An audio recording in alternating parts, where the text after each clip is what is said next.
Сайн байцгаана уу та бүхэнд олон улсын амьдралд бас үйл явдлыг томилон хүргэе. Америкийн нэгдсэн улсын ерөнхийлөгч Дональд Трамп ойрхон орнуудын орнуудад айлчилж байна. За түүний эхний айлч Сауди Арабиас эхэлсэн. За Сауди Арабид тэрээр 600 тэрбум $1 гэрээ хэлцээр хийсэн байна. За үүний дотор 600 тэрбум $1 дотор нийтдээ 142 сая тэрбум доллараар Америкийн нэгдсэн улсаас зэвсэг худалдаа авах саналыг Сауди Арабиас дэвшүүлсэн байна. Трампын Сауди Арабид хийсэн яриа хэлцээ бол нэлээд амжилттай боллоо гэж дүгнж байна. За мегмар гарагт Риад хотод угсаа залгамжлагч хунтааж Мохаммед бин Саламантай уулзсан. За энэ үеэрээ Дональд Трамп хэлэхдээ манай сүнөх жонгоцууд, пуужингууд, системүүд, патриотууд бол бидэнд байгаа.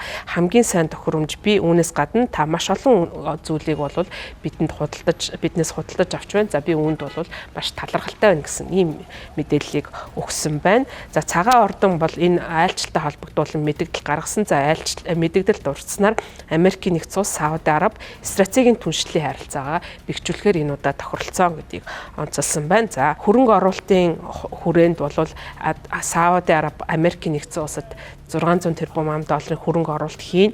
За энэ хөрөнгө оруулалт бол Дональд Трампын зүгээс Америкийн эдийн засгийг хөгжүүлэх, за Америкийг одоо дахиад агуу болгох гэсэн түүний одоо төлөвлөгөө бий. За энэ хүрээнд бол аль болох гадны хөрөнгө оруулалтыг Америкт татах ийм сонирхолтой байгаа учраас ийхүү одоо айлчлалынхаа хүрээнд энэхүү гэрээ хэлцээг байгуулсан байна. За мөн айлчлалынхаа үеэр бүс нутгийн аюулгүй байдалтай холбоотой асуудлуудыг хилэлцсэн байна. Америкийн нэгдсэн улсын ерөнхийлөгчийн хувьд Персийн болонгийн орнуудын удирдагчдын дэд хэмжээний уулзалтанд оролцсон. За энэ үеэрээ Ираны цөмийн хөтөлбөрийн асуудлаар хэлэлцээнд хатуу байр суурь баримтлахаа мэдгдсэн. За мөн Америкийн нэгдсэн улс болон Персийн болонгийн орнуудын хооронд харилцааг бэхжүүлэхийг уриалсан байна.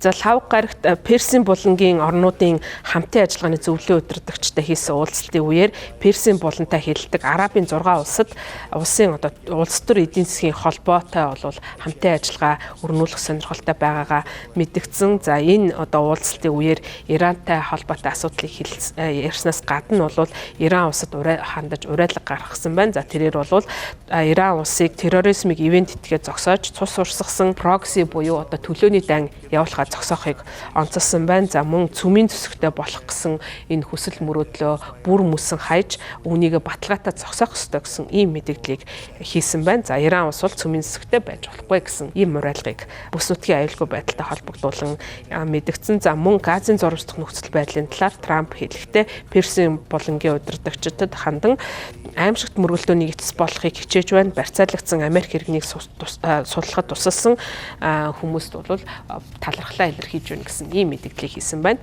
За мөн Персийн болонгийн орнуудад хандаж тэдгээр орнуудыг Израильтай харилцаагаа хэвийн болгоно гэж найдаж байгаа юм байна. За үүнд нь Америкийн нэгдсэн улс зуршлагчийн үүрэг гүйцэтгэх боломжтой гэдгээ илэрхийлсэн. Персийн болонгийн орнуудын удирдагчтай цаашдаа олон чиглэлээр хамтын ажиллагаа өрнүүлэхийг дэсэн ядан хүлээж байна.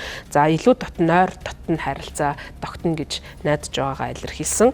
За мөн энэ үеэр Персийн болонгийн орнуудын хамтын ажиллагааны зөвлөлийн удирдагчтай хийсэн уулзалтынхаа үеэр Америкийн нэгдсэн улс Сирийн эсрэг тавьсан бүр хориг хэмжээг цуцлан гэдгээ мэдгдсэн. За мөн Сирийн төр ерөнхийлөгч Ахмед Аль-Шааратай уулзсан. За энэ бол сүүлийн 25 жилийн хугацаанд Вашингтон, Дамасктай харилцаагаа хэвийн болгож байгаа хамгийн том дэд хэмжээний уулзалт болж байна. За ингэснээр бол хоёр талын харилцаа цаашдаа өргөжих боломжтой болж байгаа. За мөн Сир улсын хувьд бол ялангуяа одоогийн шинэ босгочдын засгийн газрын хувьд тус усад тавьсан байгаа бүх төрлийн эдийн засгийн хоргийг цуцлах завламаар бол эдийн засгаас сэргээх цаашдаа хэвийн улс болж хөгжих ийм сонирхолтой байгаа учраас энэ удаагийн уулзалт бол чухал үүрэгтэй болж чадлаа. За мөн тэрээр бол энэ удаагийнхаа айлчлалын хүрээнд Катар, Арабын Эмират улсад бол очихоор төлөвлөж байгаа. За энэ удаа айлчлалынхаа хүрээнд Катарт бол айлчлахтаа бүх төвшөнд бол хамтын ажиллагаагаа өргөмжүүлэхийг сонирхож байгаа гэж мэдгдсэн. За Трамп Катарын нийслэл Доха хотод хүрэлцэн ирж Эмир Шейх Тамим бин Хамад Аль Танитай уулзаж төрийн одоо уулзалт айлчлалыг хийж байгаа. За Катар улсын хувьд бол Америкийн гол холбоотон за энэ удаагийн уулзалтын хүрээнд бол нийтдээ 1 триллион их 80 гаруй долларын одоо гэрээ хэлцээрүүдийг хийсэн. За энийг бол өөрийнхөө одоо цагаан ордны цахим хуудасдаж мэдэгдэхтэй Трампын одоо өөрийнх нь үзүүлж байгаа эдийн засагт үзүүлж байгаа эффект гэсэн ийм байдлаар өөрийн хийж байгаа үйл ажиллагааг тодорхойлсон байна. За энэ удаа бол нэлээд олон хөрөнгө оруулалтын асуудлыг Катартай ярьсан. За Qatar Airways бол Boeing-оос 100 орчим өргөн их биетэй онгоц худалдаа авахар төлөвлөж байгаа юм байна. За энэ талаар бол Reuters агентлаг мэдээлсэн байна. За тэгээд Трампын хувьд бол дараа нь Арабын нэгдсэн Эмират улсыг зорино. За ингээд болоод Баасан гарагт буцаж Вашингтон хотноо ирэх сонирхолтой байгаа. За тэндээсээ бол Украины дайныг зогсоох зорилготой Оросын холбооны улсын ерөнхийлөгч Владимир Путин Украины ерөнхийлөгч Зеленскийн нар хэрвээ уулзах юм бол тэр уулзалтанд оролцож магадгүй гэсэн ийм төлөвлөгөөтэй байгаа гэж цагаан орноос мэдэгдэж байна.